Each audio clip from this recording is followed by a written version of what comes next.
मैंने मेरी पहली वीडियो जो कि एक आशिरा रैंकिंग की वीडियो थी उसमें बताया था कि ग्योमे हिमेजिमा इस जनरेशन के सबसे स्ट्रॉन्गेस्ट आशिरा है। तो आज की हमारी वीडियो एक स्टोरी टाइम वीडियो होने वाली जिसके अंदर हम जानने वाले ग्योमे हिमेजिमा की बैक स्टोरी के बारे में कि कैसे वो एक आशिरा बने एंड उनका पास्ट कैसा था। तो ग्योमे का पास्ट भी बाकी आशिराज की जैसे काफी ज्यादा सैड रहा है एंड ग्योमे अपने पास्ट के बारे में तांजीरो को बताते हैं हाशिरा ट्रेनिंग आर्क में जब तांजीरो अपने बोल्डर पुश ट्रेनिंग को पूरा कर लेता है। तो ग्योमे के दुखों की शुरुआत उसके पैदा होने से शुरू हो जाती है क्योंकि ग्योमे के जन्म के दौरान उसकी मदर की डेथ हो जाती है एंड उसके कुछ ही समय बाद ग्योमे की पिताजी को भी एक बीमारी हो जाती है जिसके कारण उनकी भी डेथ हो जाती है। और जब किस्मत को इतना सब कुछ भी कम लग रहा था फिर ग्योमे को भी एक बीमारी होती है जिसके कारण वो अंधा हो जाता है। हाँ, ग्योमे सच में अंधा, वो देख नहीं सकता एंड आपने उसकी आंखों का कलर भी देखा होगा, वो थोड़ा व्हाइट सा है। तो इसके बाद में ग्योमे का पालन पोषण एक टेम्पल में होता है एंड उस टेम्पल में 9 छोटे छोटे बच्चे भी रहते हैं एंड ग्योमे उन सभी का काफी ज्यादा ख्याल भी रखता है। और जिस एरिया में वो टेम्पल था वहाँ पर डीमंस भी काफी ज्यादा हुआ करते थे, तो इसीलिए कोई डीमन उस टेम्पल पर अटैक ना कर दे ग्योमे हर शाम उस टेम्पल में विस्टीरिया फ्लावर्स को जलाया करता था एंड इसी कारण वो टेम्पल भी डीमंस के अटैक से बचा हुआ था। अब ग्योमे के अंडर में जो 9 छोटे छोटे बच्चे थे उनमें से एक बच्चे का नाम था काएगाकू। हाँ, काएगाकू वही कैरेक्टर है जो कि आगे जाके जेनित्सु के साथ फॉर्मर थंडर आशिरा जिगोरो के अंडर में ट्रेनिंग लेगा एंड वो फिर कोकुशिबो के ब्लड को पीकर एक डीमन भी बनेगा एंड अपर मून 6 को रिप्लेस भी करेगा।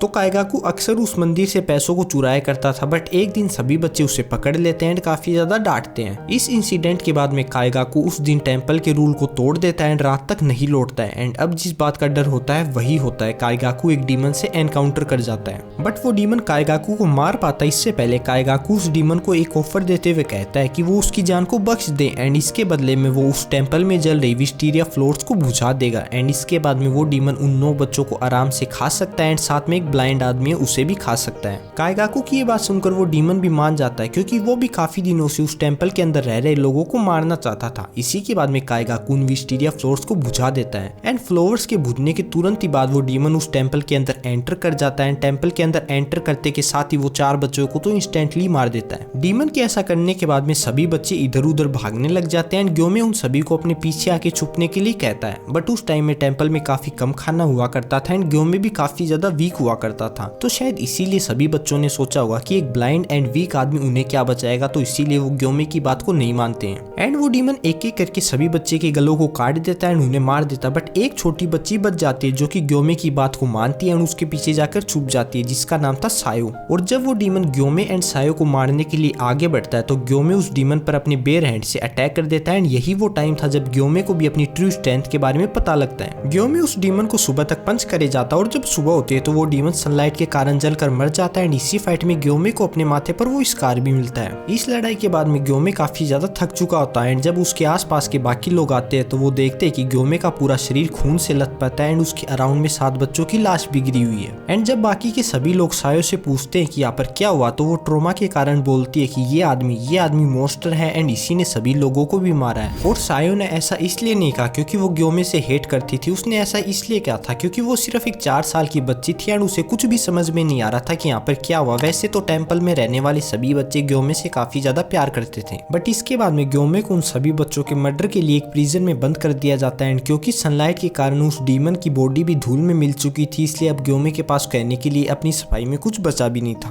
बट इसके बाद में उबुयाशिकी वहाँ पर आते हैं एंड वो ग्योमे को मरने से बचा लेते क्योंकि उन्हें पता था कि ग्योमे ने नहीं बल्कि एक डीमन ने उन सभी बच्चों को मारा है। इस इवेंट के बाद में सिर्फ 2 महीने की ट्रेनिंग से ग्योमे सबसे ज्यादा हार्डेस्ट ब्रीदिंग स्टोन ब्रीदिंग को मास्टर कर लेता है एंड सबसे ज्यादा पावरफुल आशिरा बन जाता है। तो अब ये थी ग्योमे की बैक स्टोरी एंड हाँ, आप सभी लोगों से एक रिक्वेस्ट है कि मैं जेनित्सु और काएगाकू की फाइट पर एक एक्सप्लेनेशन वीडियो बना रहा हूँ एंड वो वीडियो इस वीडियो के 24 घंटे में आ जाएगी, तो उसे जाके जरूर देखें और उस वीडियो की लिंक आपको पिन कमेंट और डिस्क्रिप्शन में मिल जाएगी। एंड अगर आपको ये वीडियो पसंद आए तो इस वीडियो को लाइक कर दीजिए। मिलते हैं अगली वीडियो में, तब तक के लिए बाय बाय।